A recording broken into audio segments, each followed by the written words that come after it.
In a blow to the rogue regime of settler colony of Israel, the head of the controversial humanitarian organization set up to transport aid to Gaza has resigned over concerns about its independence and principles of humanity. His name is Jack Wood, a former US Marine. He was heading this controversial private foundation for the last 2 months. UN agencies had refused to cooperate with this foundation because they knew the theatrics of war criminal Benjamin Netanyahu just too well. In a statement, Wood said that the Gaza Aid Foundation simply could not adhere to the humanitarian principles of humanity, neutrality, impartiality, and independence, which I will not abandon.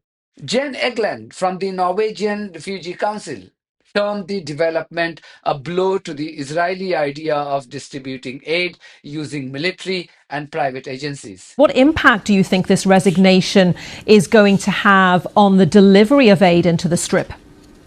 I hope that this idea of having a privatized, militarized, politicized company doing aid in a war zone is gone forever.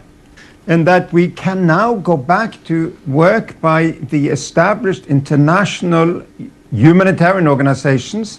We work all over the world. We worked for generations all over the world in conflict and disasters. The UN, the Red Cross, Red Crescent, and we, the non-governmental international organizations, were ready to resume work in Gaza, as we were able to do very important Gaza-wide humanitarian work during that ceasefire period where we could reach people. We have been left out now for too long. Let us be back to work. Some of our audience might wonder why, given the extent of the humanitarian need inside Gaza, why organizations such as the Norwegian Refugee Council won't work with this foundation. Just explain that for us.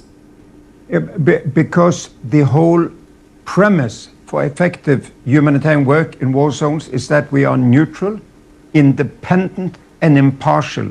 We go where the needs are. We give to women, children, families, the disabled, the sick, the wounded. We don't ask what's their political or other affiliation. So we cannot work on behalf of, with, through a party to the conflict. We wouldn't be neutral anymore. We couldn't operate as unarmed humanitarian workers. So we cannot work with Hamas, and we cannot work with the Israeli defense forces as they are bombing the place to pieces. We have to be independent and neutral, as we are all over the place. And this thing done by ex-military, ex-CIA, something conjured within the offices of the Israeli government, it couldn't be something we would be part of. You have to understand one simple thing. Bloodthirsty terrorist Netanyahu decided to starve Gaza's 2 million population by refusing to allow food, water, and medicine to enter the territory from the beginning of March this year. Just like his other lies to justify his war crimes, this time too, he said that the denial of food, water, and medicine was necessary to prevent the looting of aid by Hamas. No one, not a single member of the Western media outlets called out the sociopath for his inhuman act and brazen lie. No one highlighted the simple fact that if you deprived even Israeli population of food, water, and medicine after bombing all their key infrastructures and carrying out a total siege for 3 months, they too would resort to looting. This is called desperation. But Netanyahu and his medieval gang members were never challenged for yet another outrageous claim. Instead, members of the Western media repeated this nauseating lie to challenge individuals from the UN agencies. This is their definition of bold and impartial journalism. Listen to Cindy McCain, the executive director of the UN World Food Programme. And by the way, Cindy is also the widow of pro-Israeli US Senator John McCain. Your organization announced at least 15 of your trucks were looted when they entered southern Gaza en route to bakeries. Israel has consistently said that the looting is being carried out by Hamas. Have you seen evidence that it is Hamas stealing the food?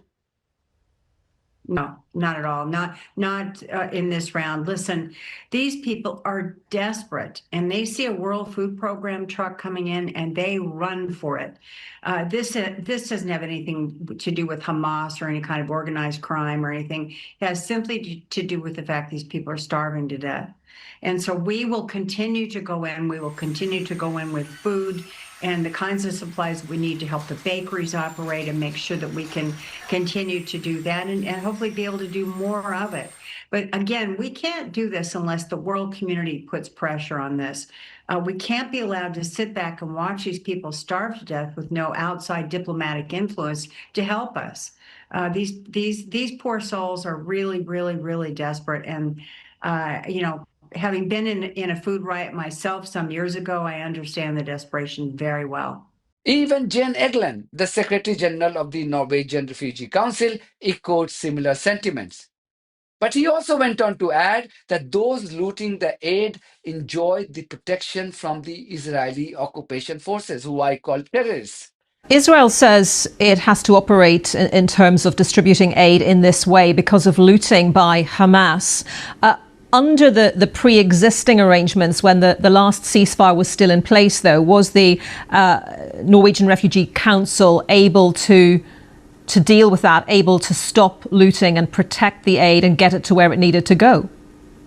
Well, we were able to get all our consignment directly in the hands of the families in need. But why is there looting? Because Israel bombed the police.